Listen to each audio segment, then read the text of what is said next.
Hello, everyone, and welcome to ATP Live Monday. So good to be here again. I am Gbemisola Boyede, and it's my pleasure to welcome you to a special edition of ATP Live.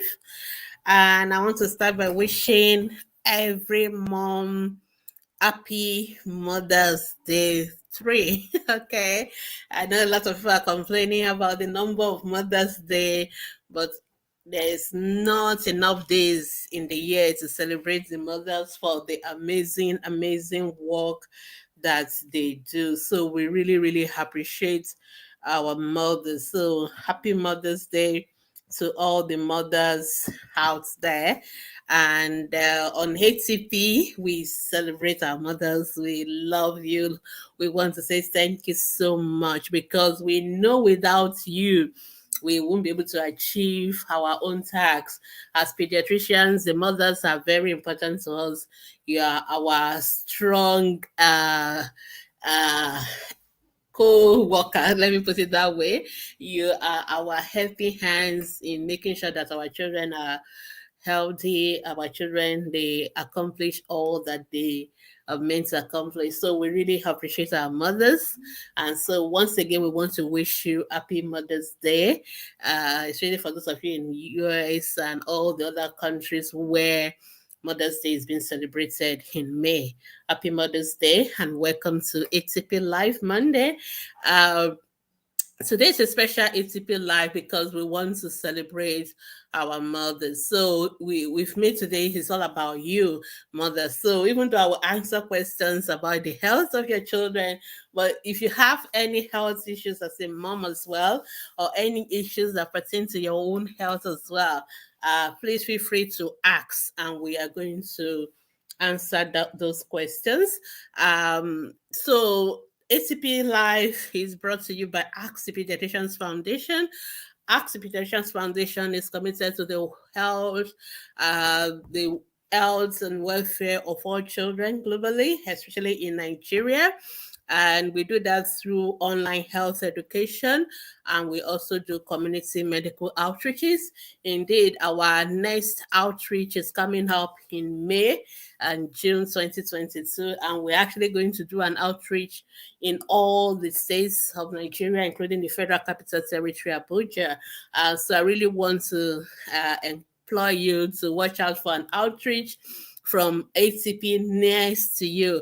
And feel free to support us. You can support us by being a volunteer, or you can donate financially, or you can donate even in kind as well. So feel free to donate to our account details. They are on any platform you're watching me. I'm sure you can see it on your screen right now. We look forward to reaching at least 100,000 children this year.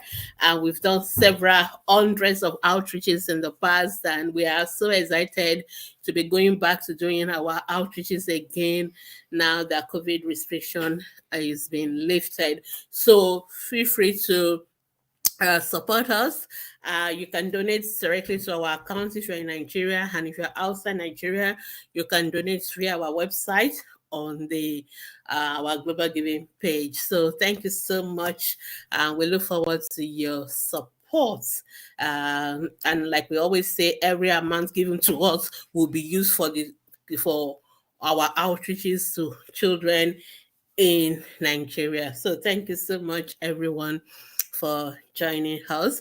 If you have questions, feel free to drop your questions on our page, on whichever platform you're watching from. For those of you watching on Facebook or YouTube or Instagram, just drop your questions. Also, please share the video. I almost forgot to do that myself. Please share the video and invite your friends and family to join us in whichever platform you're watching from. So start dropping your questions now, and I'll try and answer them as soon as I can. In the meantime, I'm also just going to share the video to our other groups. So if you are on Ask the Pediatrician Facebook group, I'm sure you can see the video already. But for those on other groups, you have to share it for you to be able to see. And for those, you have to navigate yourself to the video proper on the page so that you can drop your questions, and we are able to see your question. However, if you don't have any question, it's okay for you to just watch, but we will only be able to see your question only if you are posting either from Ask the Pediatricians Facebook group or on the page. Or if you're on Instagram and YouTube, that's fine. We can always see your own questions straight away. So let's start dropping the questions now. I'm just trying to share it to all our other Facebook groups before I start. I just realized I've not done that, and many people may not know we've started. All right. So once again, I want to welcome everybody, and today is Mother's Day special, so feel free to ask questions about health of mothers as well, in addition to your children's health questions. So feel free to ask questions, and feel free to share as well to any platform where you are able to share. So the more people, the better. I'm just doing that as well. And I don't know why I can't go live on audio today. It's just not going. Facebook audio, but I'm sure you can watch me on the Facebook page. Just one more minute and I will be done.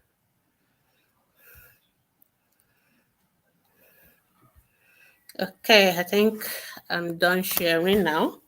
And then we can go on to making sure it is pinned to the right places.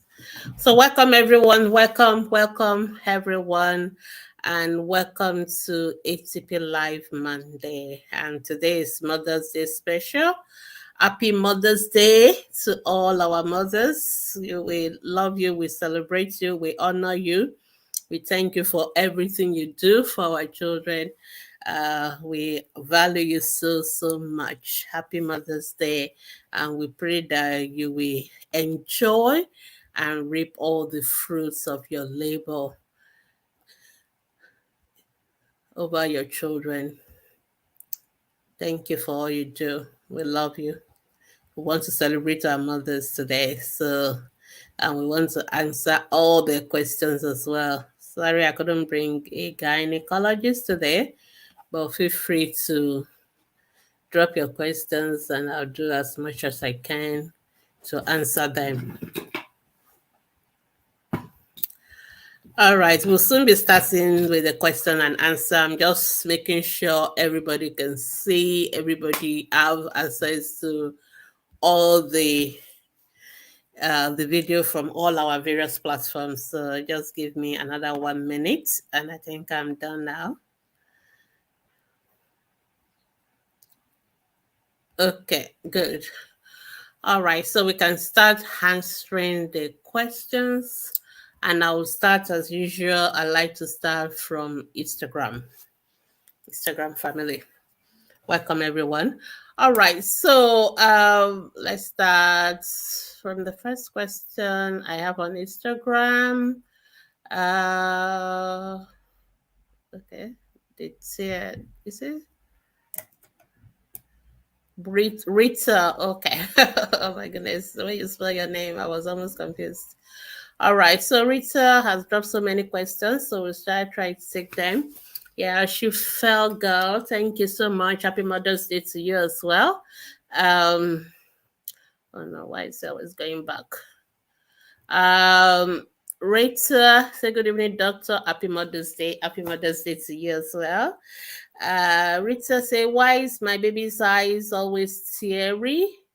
And then has discharge. So it would be nice when you're asking questions to always tell us the age of your child, okay? Because pediatricians, as you are aware, we see children from the ages of 0 to 18 years, at least in most countries. Some countries see up to 21 years pediatricians. So, but in Nigeria, we stick to 18 years. So we like to always know which age category we're dealing with, because the kind of condition you see in each category can be different. So a little bit of one thing you must always do is always tell us the age of the child, in addition to whichever other question you are asking. So that will help us to give context to the question. So Rita, you need to ask that question again and let me know the age of your baby, and if your baby height is tearing, for how long has that been going on?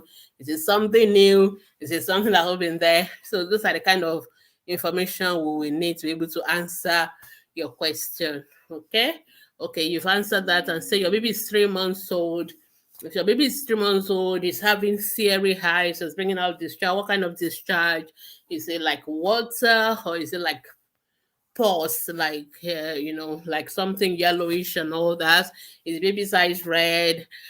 Is the eyes itchy and all that? We need all those information, but most likely there are two basic things that could be happening. It could be the child is having an infection with the eyes, or the child has an allergy and is reacting to something again with the eyes. But the best option is whichever way you still have to get to the hospital, and then they can ask you all these questions I was trying to ask you and examine your baby, and then they'll be able to tell you the solution. Okay, so those are the two major common possibility in this particular age group. If it is an allergic reaction to something, maybe the oil you are using on the head is dripping down to the face and all that, then you need to watch out for that.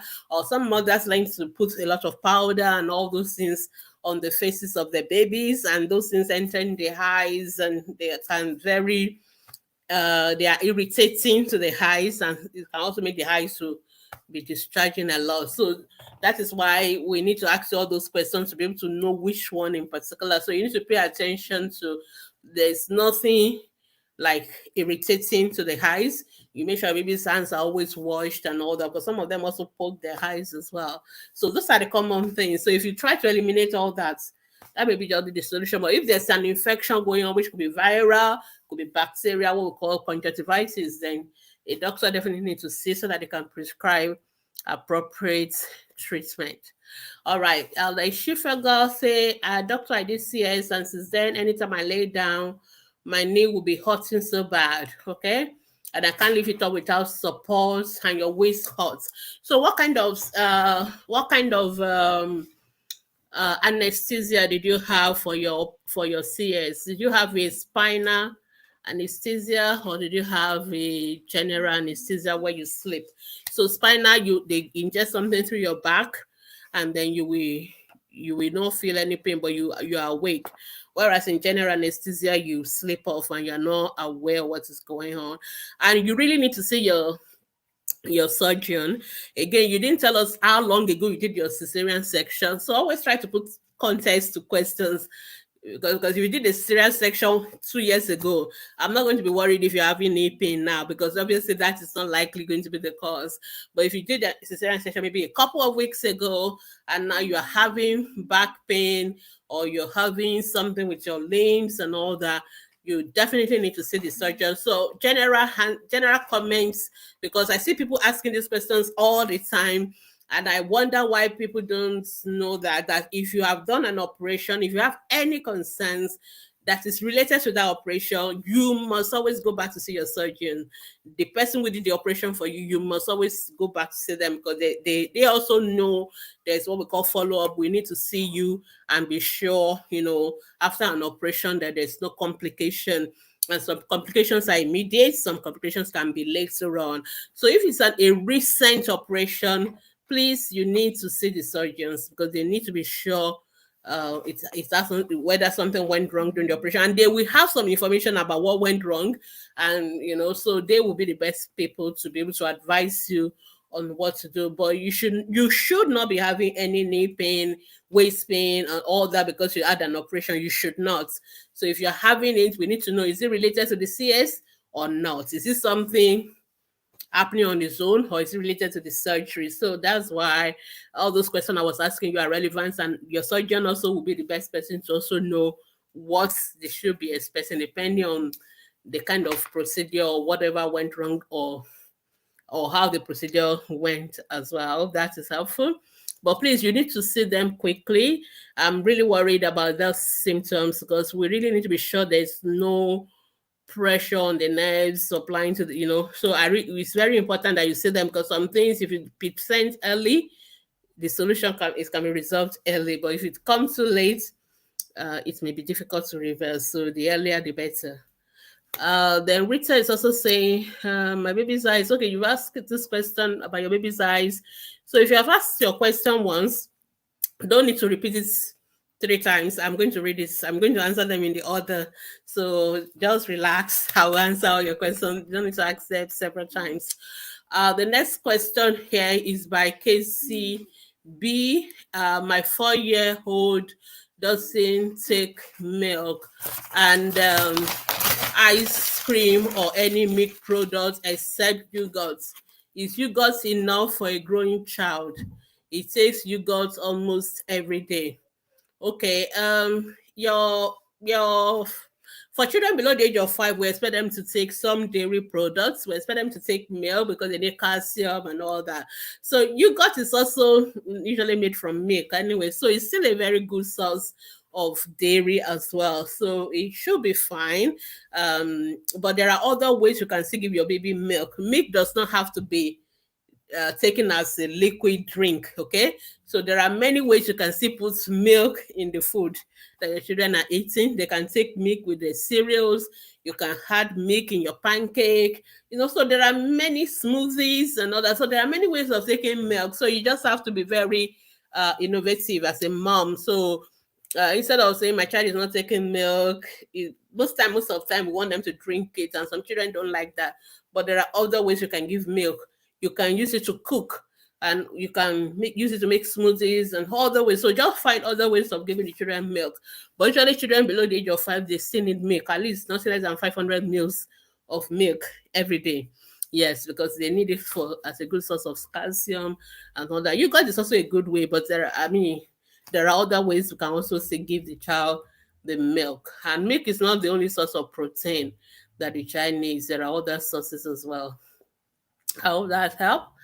All right, I think that's all for Instagram. Yeah, okay, yeah. Rita, I've seen your age of your baby. How can ORS be prepared at home? ORS is so easy. Just go and buy the ORS sachets. It's the easiest thing, and every local shop will sell ORS. So you just buy a sachet and mix it into 1 liter of water. That's it. So that's how to prepare it. But just make sure your water is clean water, it's boiled, it's cooled, and it's 1 liter. If you are not sure, you can buy bottled water that is already at least from trusted sources, because in Nigeria you need to qualify that as well, because we know there are a lot of fake bottled waters. So you can use any of those. If you are thinking of making what we call salt sugar solution, if that's what you meant, because ORS is the one that is sold in the sachets. That is the oral rehydration salts. When you add it to water, it becomes oral rehydration solution. And we really prefer that. And I think it's something you should have at home. I think you should just have it all the time. Anytime you see there are some things as a mom you should just always have at home. You should always have your ORS sachets. You should always have your paracetamol, because your child can have fever at any time. Your child can develop diarrhea at any time. You should have a little bit of a first aid box that you keep all those basic things up. You can keep them in your fridge as well. So that is about ORS. But if you don't have the ORS sachets and you really want to give something as to rehydrate the child, you can do what we call salt sugar solution. Salt sugar solution is you can use the salt and sugar. And I guess at every point in time, every mother will always have salt and sugar at home. So because since you always have salt and sugar, so you can use 5 cubes of sugar and 1 teaspoon. So there's a difference between a teaspoon and a tablespoon. Okay, most of us eat. We all know that, but because sometimes mothers may not take note that we're not talking about. You just think you hear the spoon, so it is not spoon alone. You have to know whether it's a teaspoon or a tablespoon, and it has to be level. So for the salt, it is the teaspoon. Okay, very small. So and you just put the salt and level it. So it is not heap of salt. It's just a level teaspoon of salt. I wish I have one to demonstrate here. For the sugar, if you don't have cube sugar and you're going to use, you are using granulated sugar, which is you use what we call the tablespoon. That's the spoon you use to eat your rice. The tablespoon, again, it is level. So it's level tablespoon of sugar, but for sugar it will not be 10 level tablespoon of sugar, 1 level teaspoon of salt, and you can use water about between what we call 600 to 700 mils. So 700 mils of water is like if you have like your Coke bottle or your Fanta bottle, the 35 cl one, wash it, rinse it thoroughly. If you fill it with a boiled drinking water and you pour it twice, that will give you 700 mils. But most of us always have these bottles that are, or cups that are graduated already, so you can measure it that way. So that is soft sugar solution. So that is something you can do if you don't have the ORS sachet. But I strongly recommend that you should just always have your ORS sachet at home, so you can always keep it. All right, thank you, Muyosore Piel. Happy Mother's Day to you too. The next question, show me for King. Please, can brown sugar be used in preparing ORS? Okay, I think I've answered your question. You can use any sugar, whether white or brown, but I prefer you go and buy the ORS sachet. Okay, it's better because there are other things in the ORS like potassium, like bicarbonate. You are not going to get in the soy sugar. Soy sugar is just going to give you sucrose or a approximation for glucose, and the salt, sodium and chloride. It doesn't give you potassium, doesn't give you bicarbonate, which we have in the ORS. So it's better you always have your ORS at home. Buy it today and keep it. It doesn't expire so quickly, so you can keep it for long. The next question before I go to Facebook is what's the name? Benson Mama. Say good evening. Please, my daughter of 2 years had my fever since yesterday. She said her cheek was paining her when she came back from school and it was a bit swollen. The doctor said he saw it and said is okay. I can't see the rest of the question. Okay, said was mom's give antibiotics. So what's the question? Okay. Are you just giving us the information, but you're not asking any question? Mentor Mama, I'm happy you've seen a doctor already, so I don't know what is your question. So if you just tell us the question, then I know what you really want us to say to that. Since you've seen a doctor, that's good. Okay, yeah, Shwega, you saw your doctor, you did CS 3 weeks ago, and it is spinal. So you really need to go to the hospital. You need to go and see your doctor. And you don't have to wait for your appointment. You can call your doctor and say, you are having symptoms. You need to see your doctor immediately. You know, those symptoms are serious. And if you just had a spinal anesthesia, you need to see your doctor immediately because they need to check that you are not having complications of the spinal anesthesia. I'm sure the anesthetist must have told you all these possible complications as well. So it's important that you arrange to see them as soon as possible. Moyosore Oluwapia, good happy Mother's Day, Dr. Gbemi, happy Mother's Day to you as well. My 15-month-old does not like to sit on potty. How do we go about potty training? It's too early, really. Most potty training starts around 18 months. Okay, so you don't need to rush the child to potty train. Okay, just relax. So have your potty there. If the child wants to sit on it, fine. If the child doesn't want to sit on it, it's fine. The children always have to be ready. If they are not yet ready, you can't force them. That is the truth. So usually, most of the time, we say potty training will start around 18 months. So there are things that a child must be able to do before they can be potty trained. They must be able to tell you they need to use the potty. They must be able to walk. They must be able to take off the diaper or the pants, and they must be able to sit on the potty. You must be able to go where the potty is. So there are some checklists before you can even start potty training. So, but I'm not going to worry about a 15-month-old who is not ready to potty training. Just give the child time. All right. Okay. Let's just answer one more question on Instagram, then I'll go to Facebook. Shiv Girl said, my 6-week-old status a lot. I realized she started shaking her leg, but when I touch her, the shaking will stop. The shaking happens when crying or not. Okay. I think there's nothing wrong with the baby startling. Okay, it's actually a sign that they can hear, so they should startle to sudden noises or loud noises. But I worry about the shaking because I really want to see that shaking, because there are some shaking that are fine. There's nothing wrong with the child, but if a child keeps shaking for long, I we want to be sure there's nothing else going on with the child, and actually we want to know whether there's other issues going on with that child that you are not worried about, that we worry us as pediatricians. So I would recommend that this baby see a pediatrician for proper physical examination, for especially to check the neurological examination aspect. Make sure there's no, we need to ask about issues around babies being born, whether there was any problems that would worry us. So, but the startle I'm not worried about, but the shaking, I definitely think it's better we see the child and be sure there's not something to worry about. So it's better you just ask your arrange an appointment to see a pediatrician so that they can have a look at the child. All right. So I think that it may not be anything to worry about, but it may also be something going on. So that's why it's better to see a pediatrician. All right. Okay. Let me go back to Instagram. People, everybody say thank you, thank you. A lot of Facebook users. Thank you. All right. So the first question. Good evening, Mama of the Nigerian Children Health. Okay, thank you. So many great things. We appreciate all the mothers. Okay, somebody is saying, how can I make my baby not to lose weight when teething? Your baby should not lose weight when teething. So there's no reason for you to worry at all. So if your baby is sitting, it's a normal thing. It does not make your baby sick, and your baby is not going to lose any weight during that period. So there's that question is coming from the place of I guess you have been given a lot of wrong information. I would recommend that you listen to my the podcast I did, and also I think it was also streamed live on Thursday during the Ask the Pediatrician Hour, because last week I was addressing all the myths around child health, and one of the myths I addressed last week was myths around teething.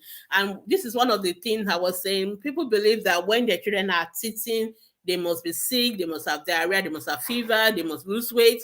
All those things are not true. They are not true. They are false. Teething is a normal development for a child. It does not make them to have any form of symptoms. It does not make them to lose weight. Okay, so if your child is losing weight or your child is having fever or diarrhea, please don't say it is teething. That child is sick. That child needs to go and see a doctor. Don't make a self-diagnosis of teething, because the longer you delay in seeing the doctor, the worse the outcome most times will be. So the earlier you come to us, the better. So don't listen to anybody who has told you that your child will lose weight because the child is bringing out teeth. That is absolutely not correct. I hope that's helpful and reassuring for you. Okay, somebody is saying, what is the cause of chest pain? Okay, whenever I back my baby, he's just 15 months, I normally have chest pain when I back him. Why are you backing a 15-month-old? Baby is almost 1 year plus, weighing 10 kilos. I mean, you can, if you carry something on your back that is heavy, you have chest pain now. But anyway, I'm not saying that's why you're having chest pain, because there are many things that could cause chest pain. Chest pain can be from things that have to do with respiration. So we have things like pneumonia and all that. It could be due to problem that has to do with your heart. If you have a heart problem, they can also present with chest pain. If you have any issues around the muscle and all that, what we call musculoskeletal problems, you could present with chest pain as well. So there are so many things that could cause chest pain. And for something like you say you are carrying, is when you carry the child that you feel the pain. So it may be that the load was too much on you, and that can strain you as well, and you can have chest pain. I don't recommend you carrying a 15-month-old. Let your child walk. Okay. Um how do you move the child? Use a pram or something if it is feasible in your environment. Okay, but I'm not sure whether that is, if you notice it's only when you back your child that you're feeling the chest pain, then it's most likely the load of that child on your back that is causing that. Then just stop it. That's one of the easiest thing in medicine, that if you know what is causing the problem, then you just stop. That's the solution. There's nothing magical to do. But if you're having chest pain like when you call for something like that, or when you've done some work, you get tired, you're feeling tired, you're having chest pain and all that, you need to go see a doctor, because you have to be sure there's not a heart problem or a problem with the lungs, or we need to be sure there's not a problem anywhere else. So that is just what I would like you to check about that. But I think for now, don't give yourself too much heavy carrying and all that. Ibrahim had a baby who had severe asphyxia, jaundice, required EBT, severe sepsis, was light for dates. The baby had been meeting up with the milestone. That's good, but only started working at 18 months. That baby was not meeting up with milestones, okay? So if you tell me a baby is only working at 18 months, that baby was not meeting up with milestones. So that's why it's better to tell a pediatrician what is happening rather than making your own judgment. So the way I love the fact that you told me the baby worked at 18 months, because your first introduction, like the baby has been meeting up with milestones, then you ended baby worked at 18 months, you've misled me. Because if you told me already that baby was meeting milestones, then I won't expect the baby to work at 18 months. I expect the baby to work earlier than 18 months.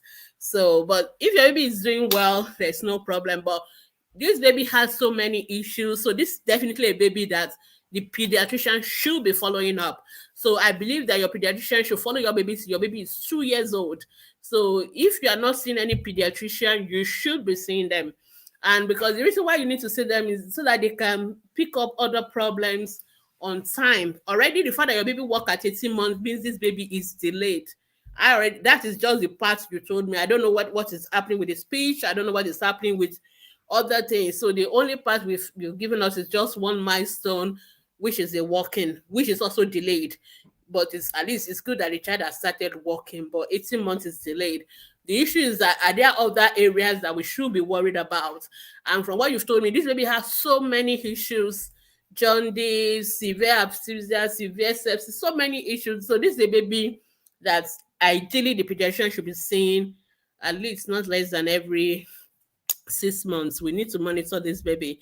So if I was your pediatrician and your baby had all these issues, I'm going to be seeing your baby till your baby is 5 years old. I'm not going to discharge the baby. So if you have been discharged and you're not going for follow-up, because sometimes I know the pediatrician would tell mothers come for follow-up, but mothers will say, the baby is fine. Why do I need to go back? This pediatricians just like to take our money. It is not true. It's because we want to make sure your baby is fine. So please go for follow-up. Especially those of you that go to government hospital, we don't take extra money for the follow-up. So just go for follow-up. It's so important. And because the earlier we pick up a problem, the better. And there are so many worries about a baby like this that we still need to follow up the baby. So please go for follow-up. It's very, very important. Ibrahim, Nana. Yeah, your baby needs to see a pediatrician. Even if everything is fine, your baby should still see the pediatrician. It's better for you to see a pediatrician and the pediatrician just tell you, relax, everything is fine, than for you to not come and see us and come to see us much, much later. So we definitely need to be seeing this baby. All right. Another person saying, I've been finding it difficult to pull after I gave birth. Yeah, usually this happens a lot. Most mothers actually struggle with it. Looks like you have constipation, but what normally happens is that during the delivery process, the baby is coming through that birth canal, and the space that the baby is passing through, is just in front of where you are passing your stool from. So, and that is why you see when you are pushing to pass to when you're pushing to have your baby, sometimes you also pass stool at the same time, because the baby is putting a lot of pressure on the what we call the rectum, where the stool are stored, and the anus. So there's a lot of pressure on that area, and the baby, baby is big, so it's putting a lot of pressure on that the rectum and the anus. So it is not unusual that when mothers just had baby, the muscle of the area, they are really stretched, okay, and so they are not as active. I don't want to use medical jargons. They are not as active, so it's as if they've been stretched out beyond what they should normally have stretched out. So you don't feel that movement to pass through. The stool doesn't want to come out because it takes time for the muscles of that rectum to regain, for everything to go back to normal. So it is not unusual. So what you need to do again is, so you don't want to eat things that will make the stool hard again, because um for stool to come out, there's what we call like movement or peristalsis of that area. But because these muscles have not been stretched, they are not going to be able to contract as that's what I was looking for. They will not be able to contract as they should. So you have this feeling of constipation, struggling to pass through. So yeah, so what you need to do is, number one, take a lot of water, drink a lot of water so that your stool will be soft. Make sure you take a lot of vegetables. So this is not the time to be eating too much of a bar and all those hard bread and all those things. Take a lot of veggies, vegetable soup, drink a lot of water. Okay, that will be helpful. And of course, do your Kegel exercise, something to kind of strengthen back the area. So that will be helpful. Sometimes some of you have to take stool softener or laxatives. So there are many of them like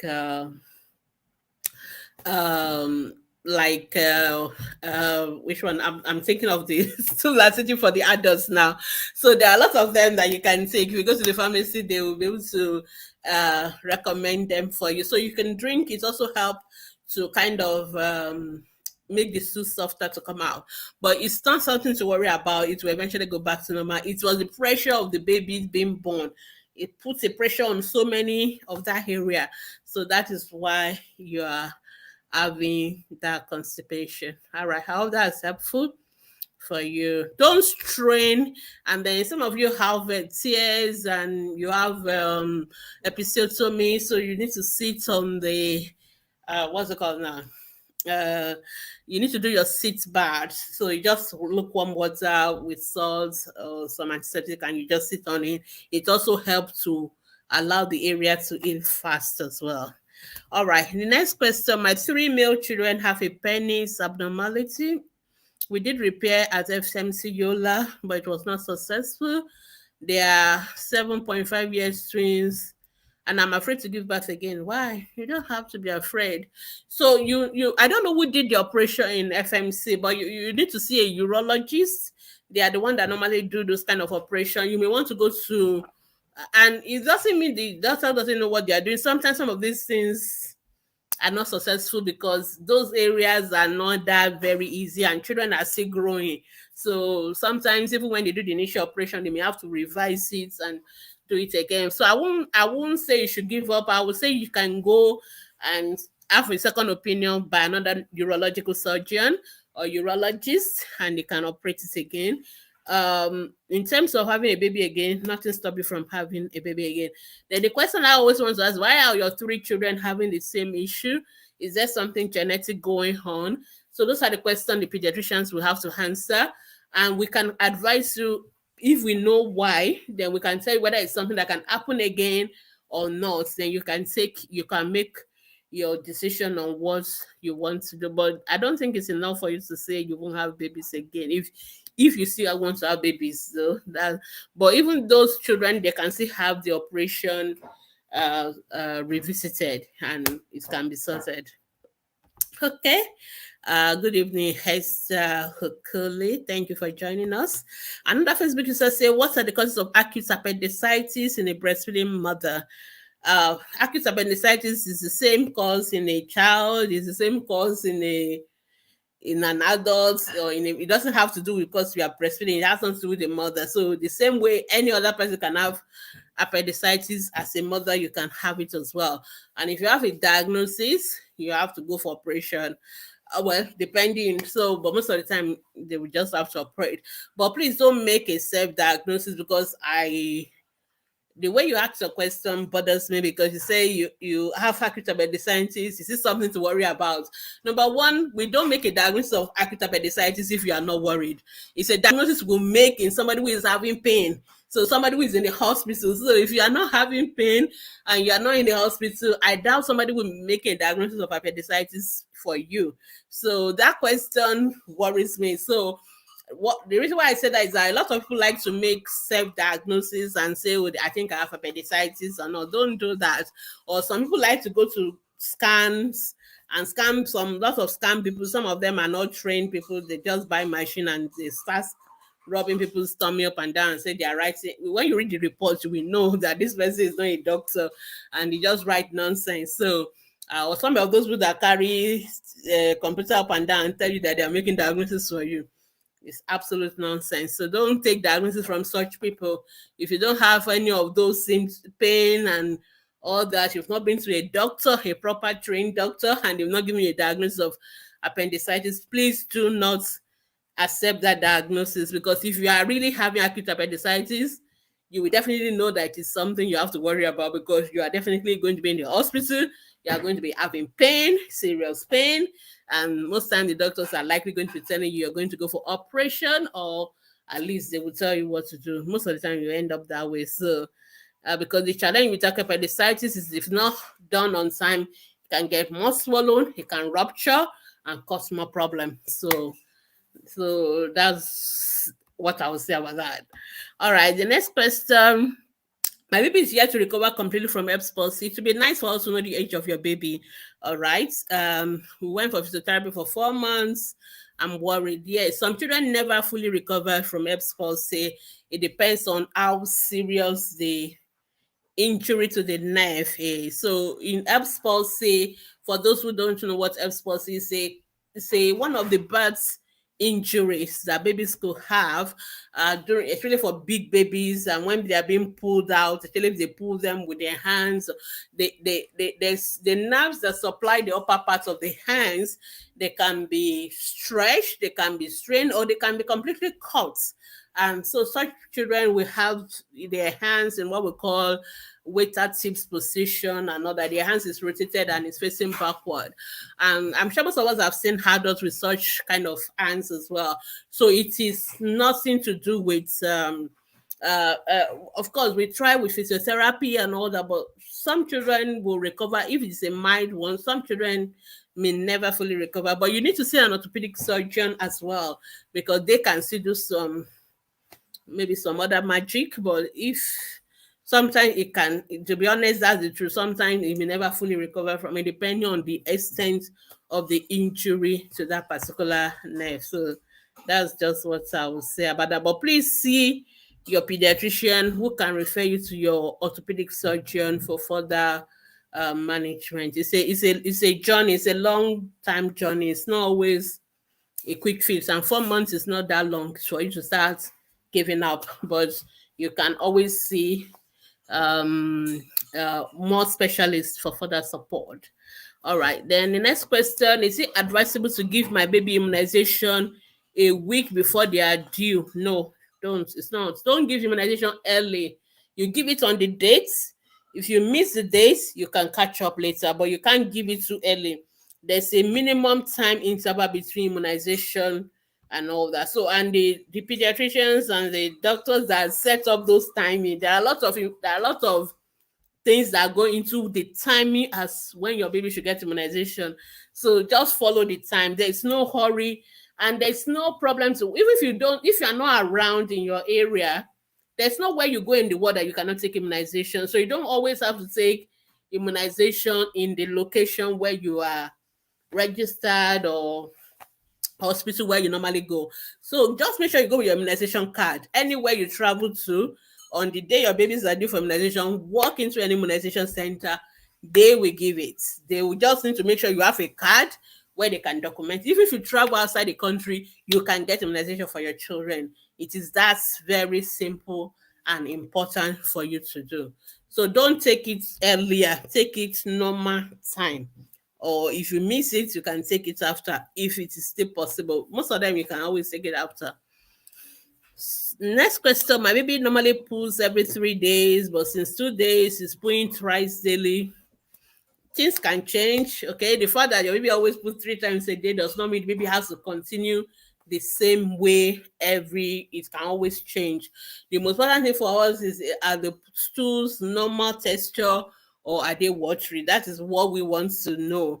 So, for example, always include the age of your baby in every question, please. It's so important. For example, if your baby was on breast milk and now you are introducing complementary feeding and all that, that can affect the the bowel movement pattern, it can change. Or maybe you have just introduced a particular new food, something unusual, it can change. Or it can even change for no reason as well. But the most important thing is that are the stools normal in terms of the texture, or are they watery? I mean, are they abnormal, like maybe watery or very hard, or those are the kind of that is actually what make more meaning to us, rather than the fact that your baby was doing once a day and it's now doing 3 times a day. It doesn't really make any difference. As long as the stools are normal, it's nothing to worry about. But if the stools themselves have changed in terms of their texture, then that is what we will worry about. Yeah, okay. Okay, good. So Ibrahim, your baby is being followed up by a consultant pediatrician. So just continue to follow up with your pediatrician, and so your pediatricians will not be worried because they already know what they are dealing with, because they already know your baby was already going to be slow, because they already know the baby has so many difficulties. So that is just it. So our worry is not going to change anything. The issue is that, do we need to do something about it? So if what the pediatrician is expecting is happening, they are not going to worry about it. The issue is there something they need to do about it? Yes, that is when they will intervene. So if your baby is working, they already know your baby is going to work late, so they are working late is not going to bother them.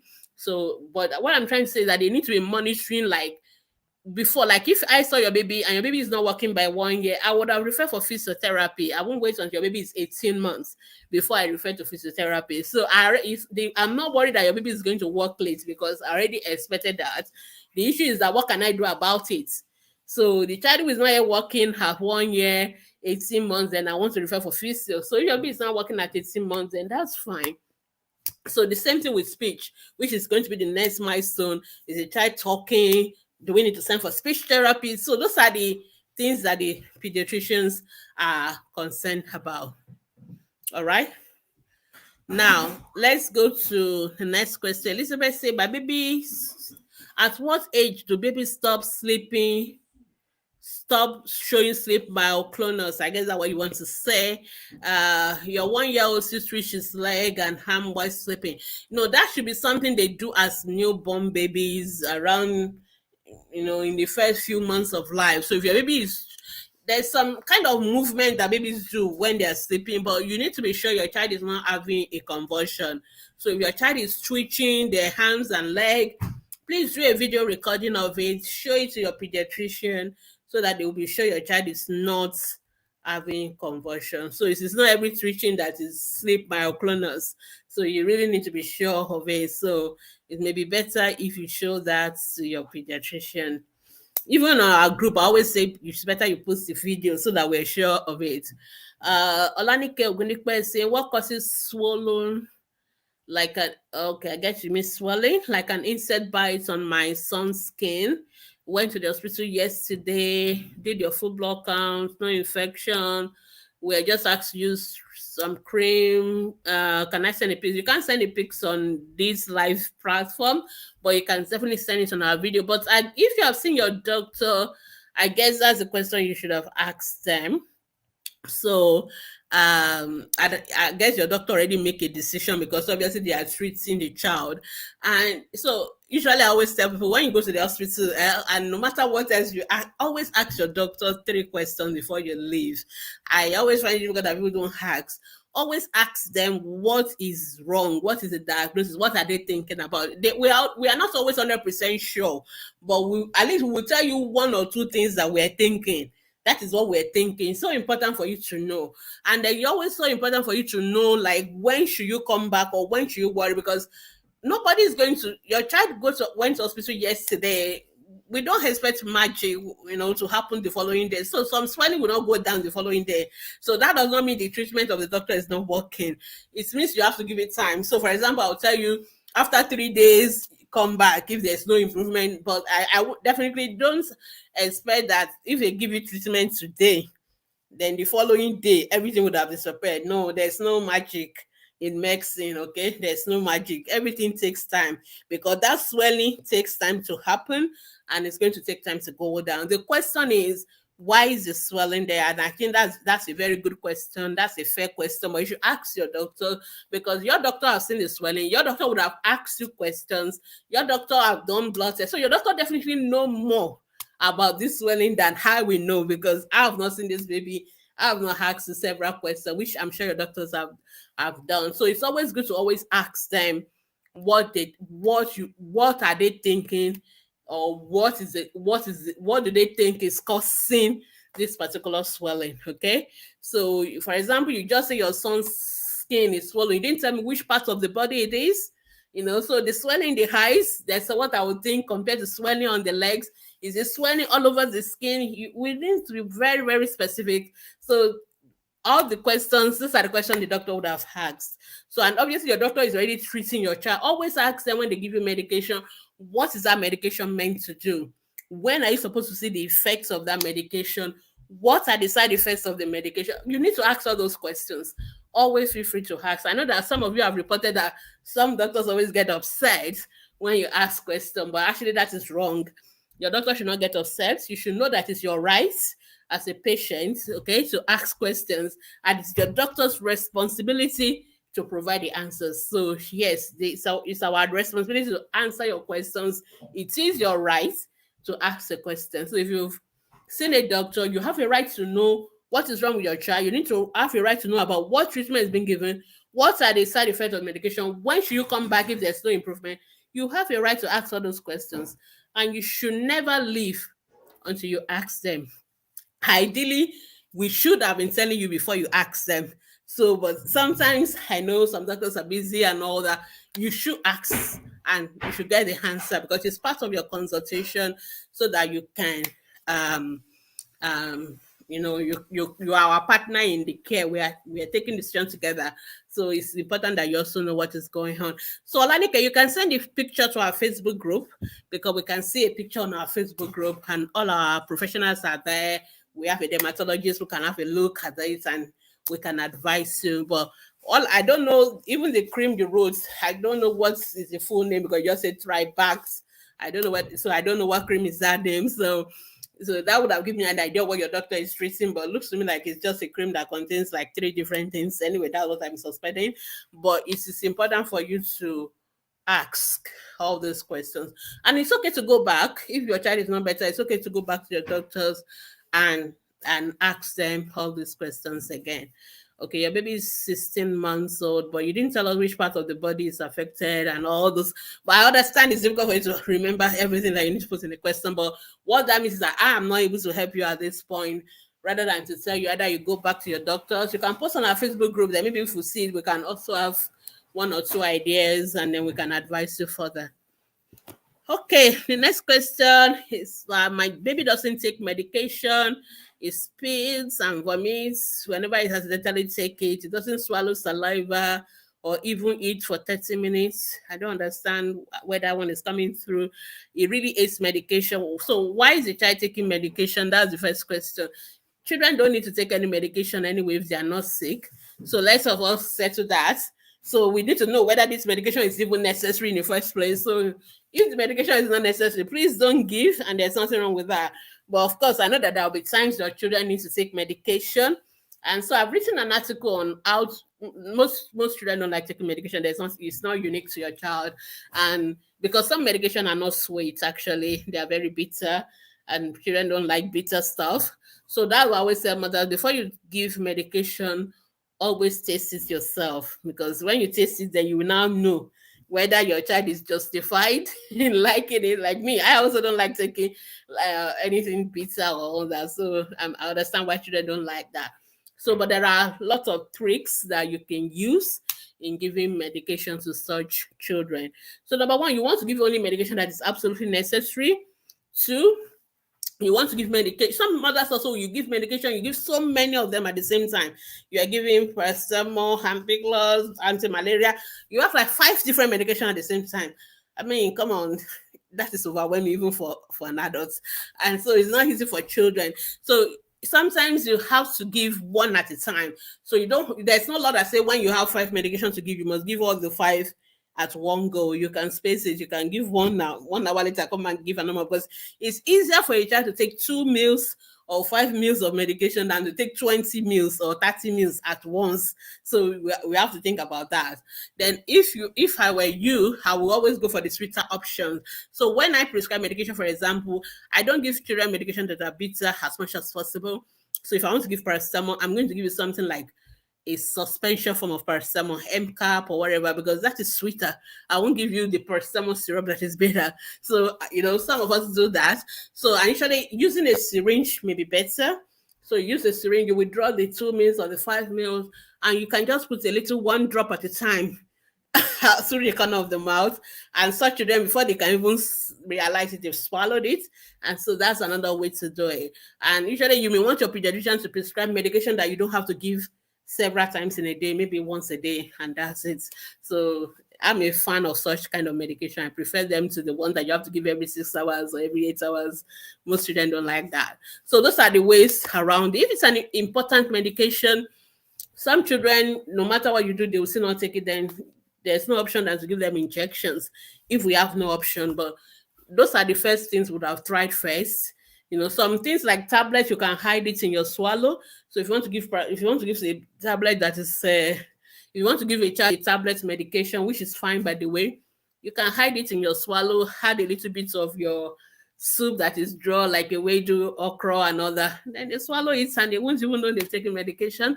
Or some medication, you can actually add it to your ice cream. You can add it to your orange juice. You can add it to your yogurt. It's not every medication that you can do that, but there are some you can. Your pharmacist will tell you. So sometimes that is the way to do it. So you put the medication with an ice cream. Before they can taste the medication, it has gone down. They will taste the ice cream instead and all that. So you have to have all your tricks at the tip of your fingers on how to deal with a child who doesn't take medication. But if you want to read more about that, you can check that article on our website, www.askthepediatricians.com, the medication refusing child. So there are a lot of tricks that you can use. Sometimes the best option is for you not to give medication at all, but if you have to do it, you just have to do what you got to do. All right, I think I will take one more question and I'll go to Instagram because my time is running. Okay, is it possible for 2-3 months old to have enlarged adenoids? But anything is possible in medicine. Medicine, we say never. Anything is possible in medicine, but very unlikely. Your baby labors while breathing and sucking breast doesn't mean adenoid. That's not the definition of adenoids, okay? They recommend X-ray, but the baby is too small. No baby is too small for X-ray.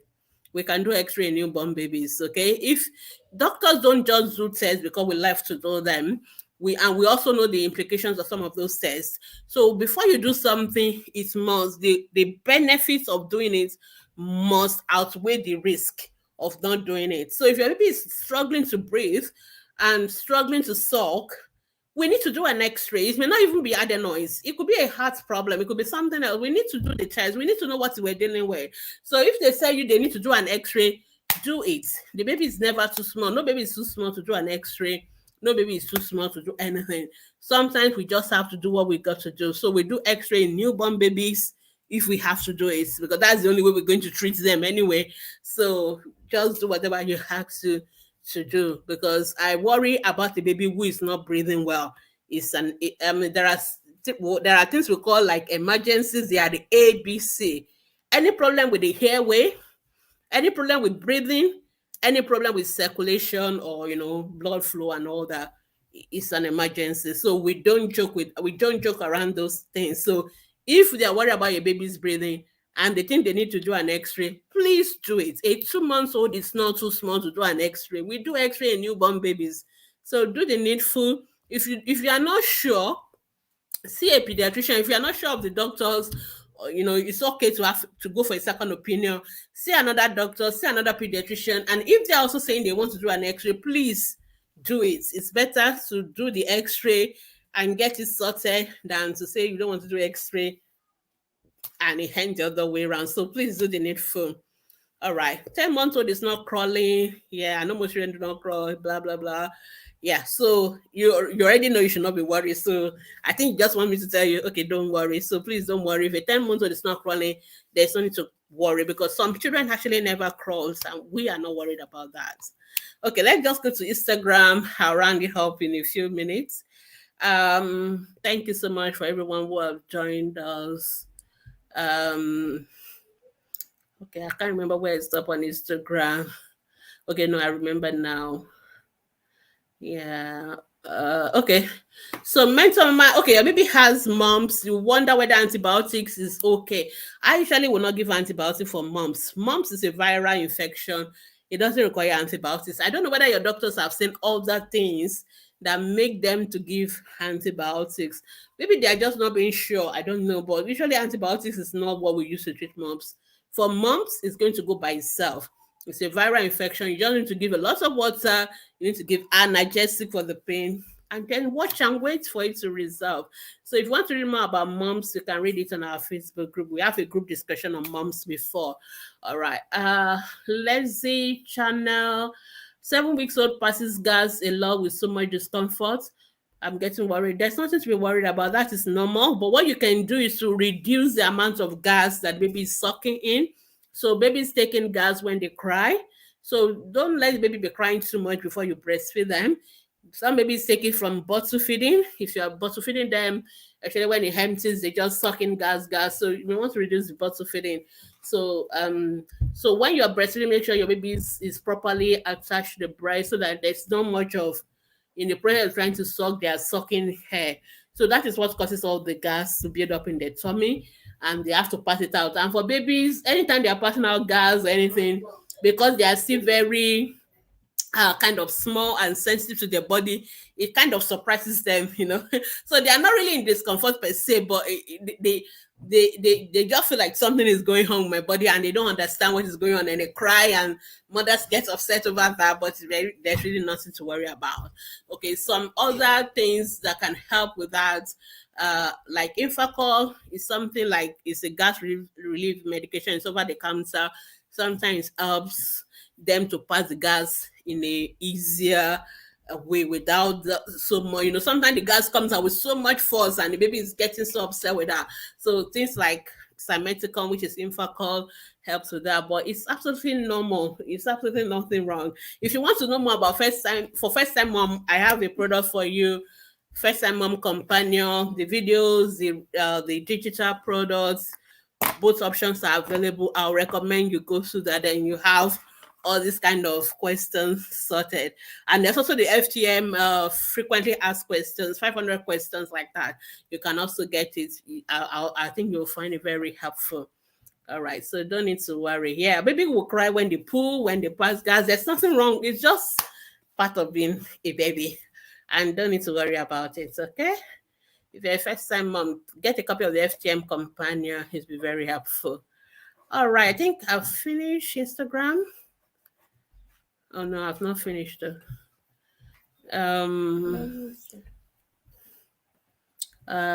Sorry, I'm lost. I'm lost now to find my question. Okay, yes, okay, I found it now. Okay. Where can I post my question? You can put your question as a comment. Desi B. Okay. Though if you still have questions after the ATP live, feel free to go to our Facebook group, Ask the Pediatricians Facebook group, and you can post your questions Mondays to Saturday. We'll be there to answer your question. Okay, good evening. Oh, thank you. Somebody has helped me to answer that question. Let's see, Chanel. Thank you. I'm Kemi. Good evening. My daughter is 4 years old. She missed MMR first dose. My question: can she take the second dose? Yes, she can take the second dose now. She can take the remaining 2 doses. It's still okay. KP. My son is 4 years old. When he was 1 year old, we noticed he was snoring so loud. Okay, so what's the question? Okay, I can't see the question. What do you want to ask me about the snoring part? KP, is it KP? Yeah, I think you want to ask me more questions. Okay, Mimi Spice, say God bless you, ma. Thank you. Bliss Cherry, 10 weeks old baby having nasal congestion for 4 weeks, but doctor said we outgrow it but I'm still worried. You don't have to worry. Just relax. Okay. So just relax. Exclusive breastfeeding helps. If the nose is really blocked, you can use saline drops. You can buy it over the counter. You don't need a prescription. It's just to kind of soften the mucus so that it can flow out. But more importantly, anything that's kind of irritating the baby, you have to do away with it. So check your house. Make sure it's well ventilated, no smoke, cigarette smoke, generator fumes, firewood smoke, kitchens frying. Get rid of all those things. Keep the baby away from those people who have cough and catarrh and all those things. Keep the baby warm. Exclusive breastfeeding. That's all you can do. There's nothing else to do. Okay, so final question on Instagram. A Schiffer girl. Anytime a baby passes gas or bobs, I feel so happy. Okay, I can imagine there are so many things that make mothers happy. Passing stool, that's the only phase of life where baby passing stool is actually making mothers happy. It's so interesting. But I guess that's part of motherhood. So for the first time mom, if you want to really know all these kind of issues, I know you always have like 10 questions in one go. Feel free to get a copy of the FTM companion. Send us a message. We'll show you how to get a copy very cheap. Let me just finish answering the question on Facebook and we can call it a day. Okay, I think I've answered this Olanike question. Okay, I've answered this question. Okay, yeah. Okay, I think that's the last one I answered. Somebody Shiwendu is saying my nephew Bangi said at any given time when he's angry, cranky, what can we do? I already know the age of your baby, Shiwendu. So whenever you're asking questions, please always include the age of your child. It's so important to me because if not, I can't even figure out because there are some things that could be normal at certain age and to be abnormal at certain age. Definitely, I'll be worried if a 5-year-old is banging their head. So I really need to have a context, okay? Chiwendu, if you can give us the age of that child, I will answer your question. But it's so important. I asked about immunization at the hospital. They gave me 3rd of May, but my baby clocks 9 months on the 13th of May. That's why I asked. Well, the way the hospital may be calculating their own 9 months may be different from yours. So sometimes, okay, so you may need to clarify that with them. Then the immunization for 9-month-old, most hospitals give it at a particular time. They don't give it all the time because they are what we call multi-dose vaccines. They are vaccines that you give when you open it, you have to give as many as possible, else they are going to waste. So BCG, yellow fever, I think measles, there are those kind of vaccines. So what that means is that the hospital will only have 1 day in a month to give everybody for 9 months. So if you are not very comfortable, you can decide not to go for the May and go for June, when they're going to do it in June. So I'm suspecting that because your baby is going to be 9 months in May and they have only 1 day, maybe that they felt that they should give you the closest day, which is the 3rd of May. But that's actually a wrong practice. They should give you a date after the one of the 9 months. But you can call them and clarify. Sometimes it may be an error. Maybe they actually want to write 13 and they wrote 3rd. Error can happen all the time. So if you see those kind of issues, there's no reason to panic or worry. Just call and ask for clarification. This is a 9-month vaccine, but you are giving me a date before 9 months. Explain, and you'll be surprised. Maybe that's when they even realize that they made a mistake and not that there was actually the plan. So, but I know that the only thing I know is that some vaccine, because the hospital try to give everybody at the same time of the month, they may give you a date slightly not on the dates that your baby. So in other words, they will not give you on the day your baby clock 9 months because maybe there's no immunization day that day, or maybe it is not that time of the month where they will give those kind of vaccine. But that is fine. You don't have to take it on the 3rd of May. You can take the one in June. It's better to have clocked 9 months and after rather than to take it before the 9 months. So if it is 1 day or 2 before, that's fine. But 2 weeks is a bit far off from the actual date. So if it's 1 day before or 1 day after, I won't even worry. But almost 2 weeks gap, I would think that's too much. So, but you can just call your hospital and clarify from them. It may just even be a simple error about date of birth and things like that. Okay, like my baby of 7 months used to have rashes that comes and go, mainly on her face. I've met a pediatrician, given hydrocortisone. the rashes still appear after some. Yeah, you already told us some rashes that come and go. So rashes that come and go will always come and go. So there's something the pediatrician is going to do about that. So what you need to do is to understand what are the things that normally trigger it off. So I'm sure your pediatrician must also have talked you through that. So there are some conditions that are allergic kind of skin conditions. They come and they will go for a long time. So sometimes it may take up to years before the children will outgrow them. So some of them have what we call trigger, things that tend to make them to come up. So you may need to find out that. So for example, if you have atopic dermatitis, it's going to keep coming and going. There's no cure for those kind of skin condition. We don't have a cure. What we're actually doing is managing them. So when you have an episode, we treat that episode, it will go, and that's it. Then when the next episode comes, we treat it again. We don't have a medication that we are going to give you and it will never come back. There are some conditions that are like that. There's no medication that is going to cure them. So what we do is that we manage each episode. But what you can do is to, if possible, prevent the episode from coming up. So it's just like somebody who has bronchial asthma. We don't have a medication that will give you that will permanently cure your asthma. So, but what we can do is to give you something that can suppress it, and then when you have an episode, we treat it. So that is actually what we do for. So those are the allergic conditions, and if we know things that tends to make it worse or tends to bring it on, we try to avoid it as much as possible. That's all you need to do. But you can also see a dermatologist. Those are the experts when it comes to those kind of conditions. I hope that's helpful. So Adetayo say, my 12 weeks old doesn't eat well. She does not suck up to 10 minutes. That's a long time to suck. That's fine.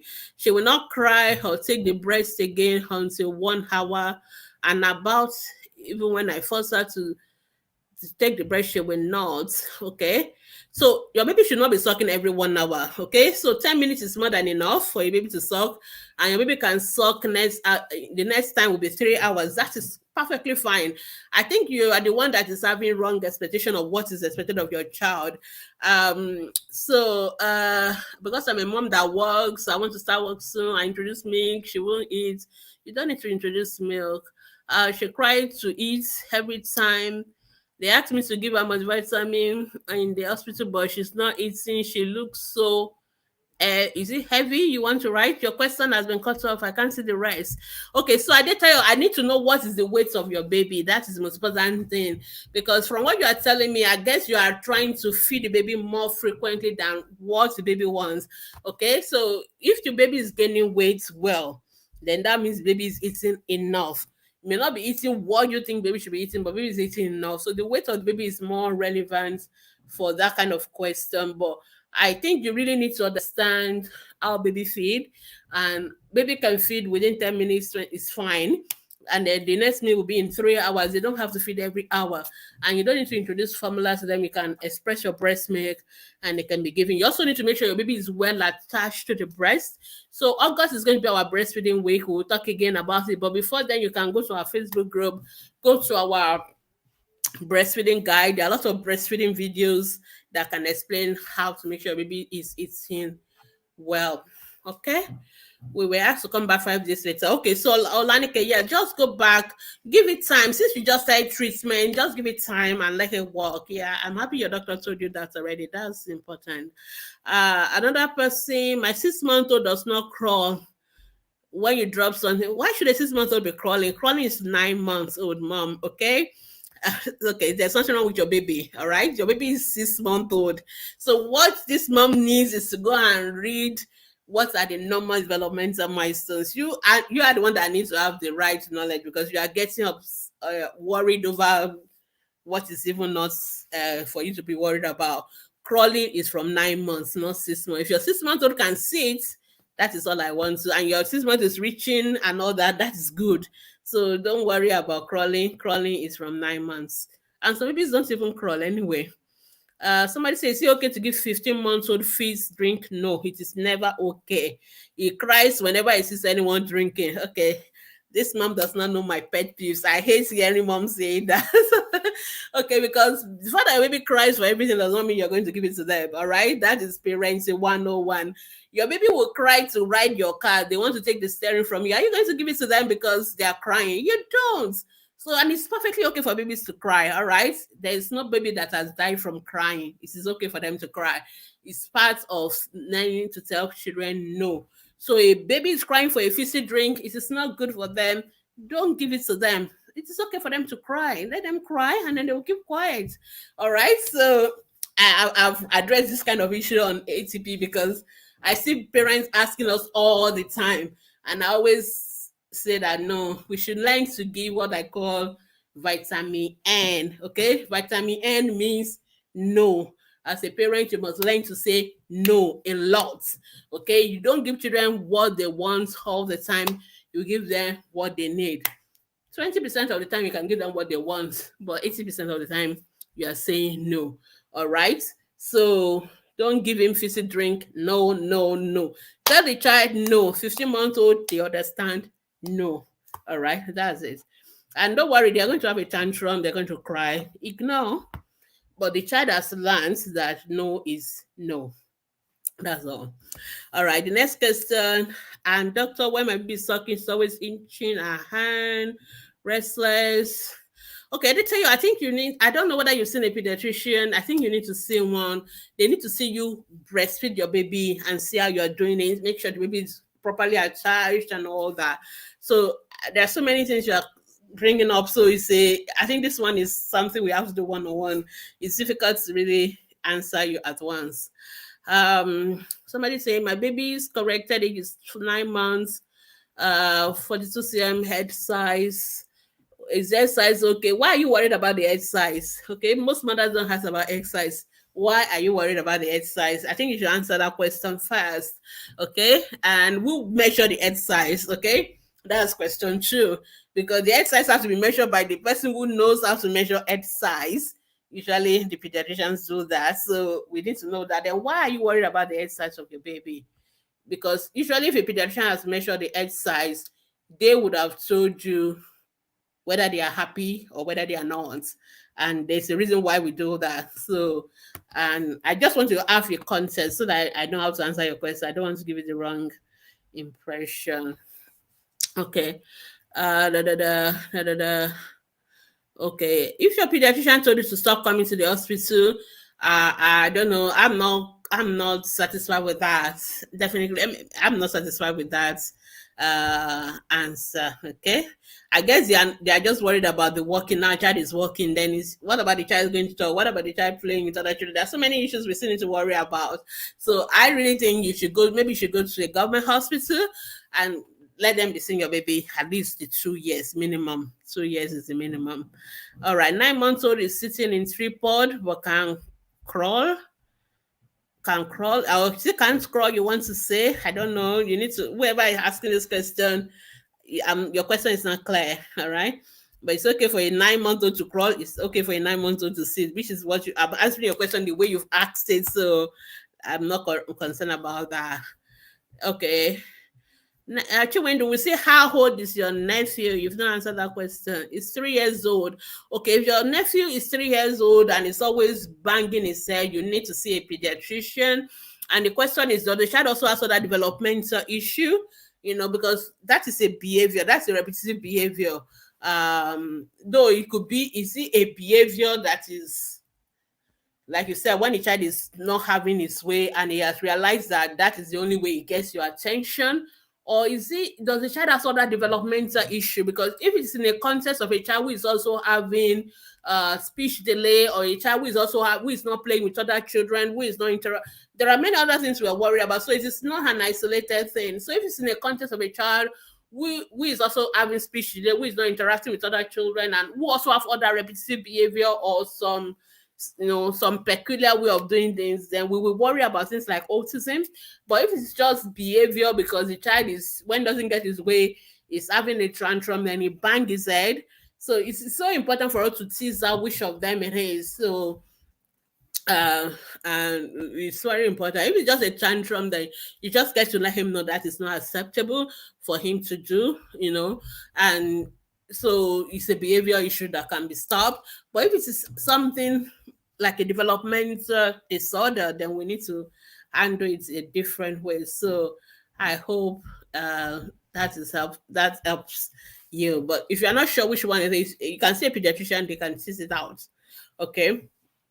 Your baby, I did tell you, your baby is 6 weeks old, was 3.5 kg, 10 weeks, 3. Okay, your baby, I did tell you, you need to see a pediatrician. Definitely, you need to see a pediatrician because your baby is 6 weeks old, 10 weeks old, and it's weighing 3.5 kg. I'm admitting that baby to the hospital. I'm going to admit your baby.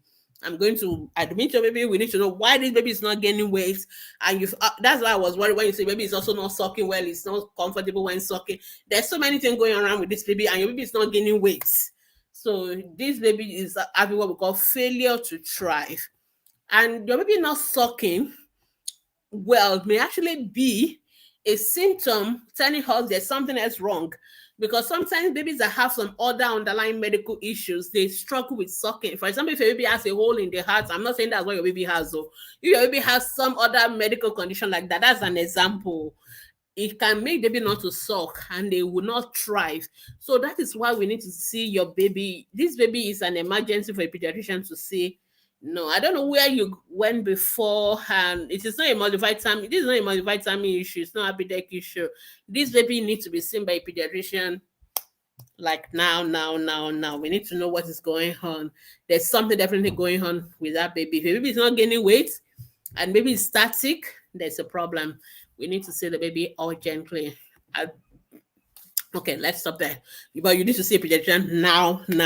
If possible today, if not tomorrow, please. You need to see one. If you don't know where to go, please go to a government hospital. Go to any of the teaching hospital or the general hospital that has a pediatrician sitting. You and go prepared to stay in the hospital because usually that's what if you come to me, that's what I'm going to do.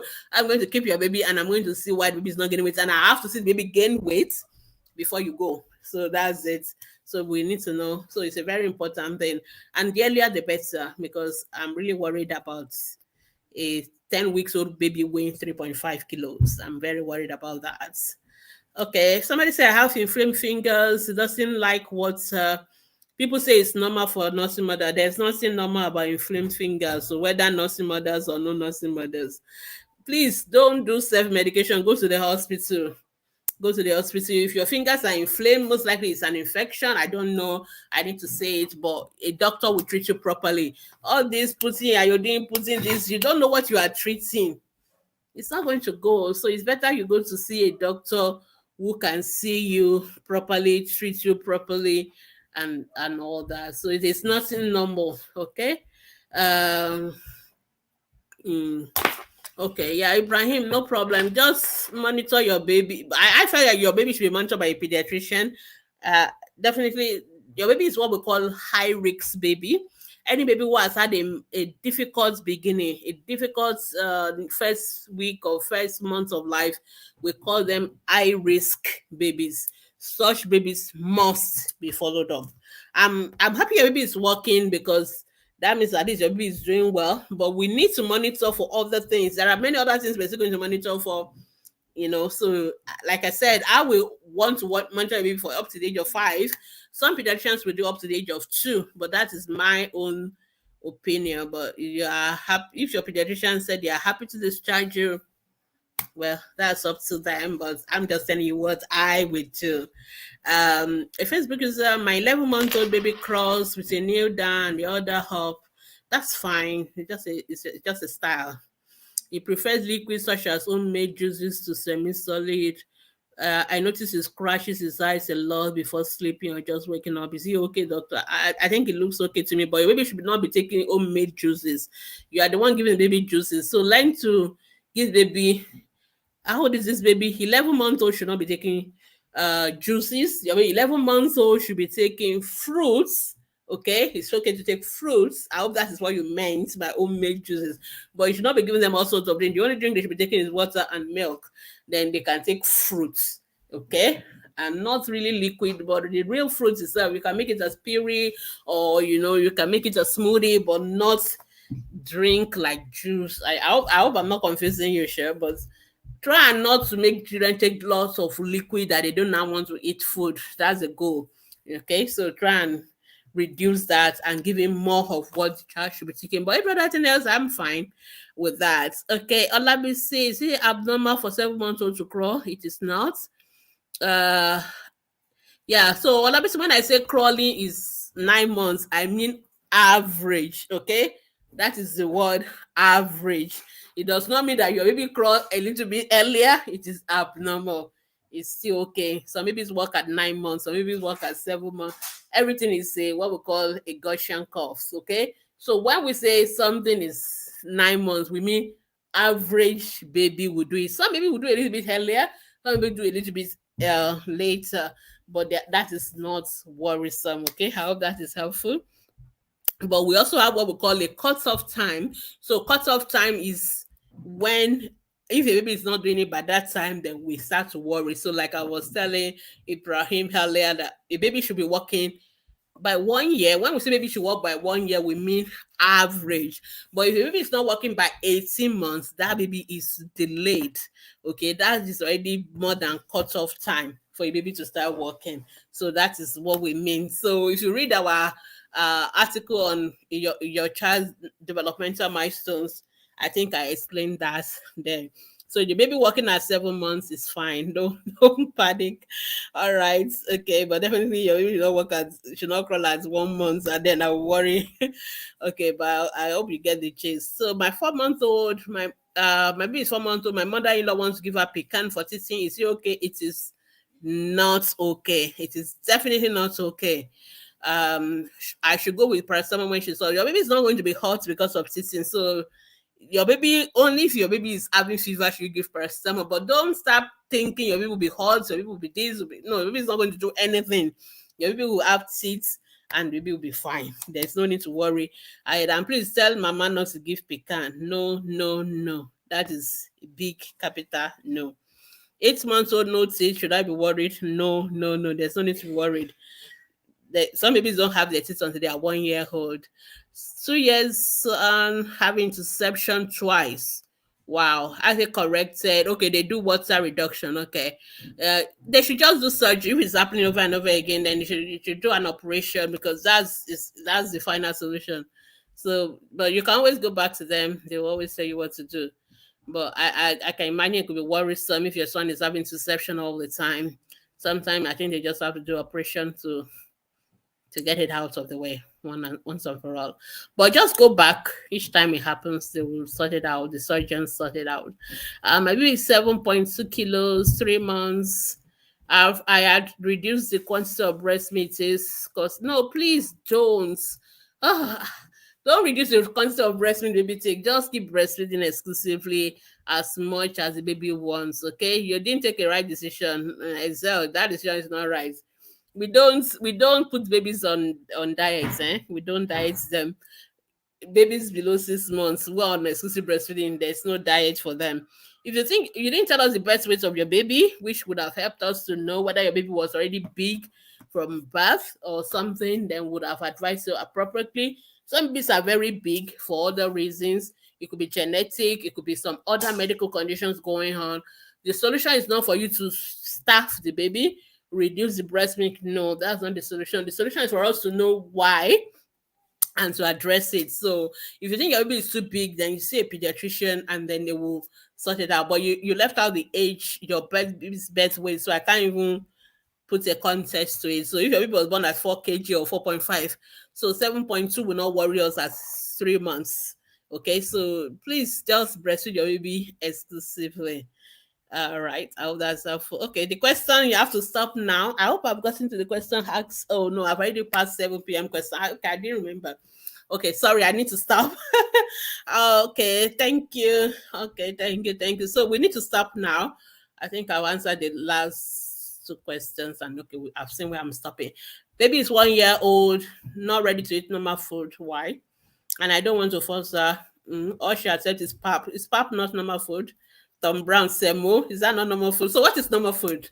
Because you say your baby is taking semo, is taking pap, but your baby is not yet ready to accept normal food. So what is normal food? What's your definition of normal food? Okay, I think you need to understand the definition of normal, the definition of complementary feeding. Okay, so if you want to have that information, you go to our Facebook group, go through our guide section. We have a guide on complementary feeding. You can go through that, then you will understand. So, but all that your baby is eating are normal food, okay? I guess what you meant that maybe you want your baby to eat more variety, okay? I can understand that. And if you go through the guide section, we teach you how to do that. I also have a podcast on complementary feeding, how to go about it, how to add other food. You can go through that as well. It will be helpful. Okay. And you have to gradually do it, add things. Every day you're adding new things and all that. What's the cause of a baby sweating profusely? How old is this baby? Always put the age of your baby in every question. Eyeball is in pure white, was treated for jaundice. I've got a white. I'm not sure where this person is coming from, but everybody's eyeballs are not pure white. So as long as baby's eyeball are not red, they are not yellow, they are not green, they are not brown, it's okay. So, because those are the ones that worry us. If it is red, it could be infection, it could be blood. If it is yellow, it could be jaundice. If it is brown, it could be what we call allergic conjunctivitis. If it is green, it could be jaundice as well, or sickle cell anemia. So those are the colors that worry us about the eyeball. But every other color is fine. Baby is sweating profusely since 3 months, 11 months now. So what is the definition of sweating profusely? Is the room well ventilated? Is the AC on? Is the fan on? And baby is still sweating when everybody is shivering for cold? Then that is the definition of sweating that will worry us. And then you need to see a pediatrician because we have to check for some things like the thyroid hormone, maybe it's so active and all that. But from my own experience, most time when people say their babies are sweating profusely, the room is not ventilated, there's no fan, there's no AC, because everybody believes baby is wearing double layer of clothes and all that, then baby is going to sweat. But if you are sure that you have taken care of all that and the baby is still sweating, then you see a pediatrician and we can check for other things. So there are other things that can cause that.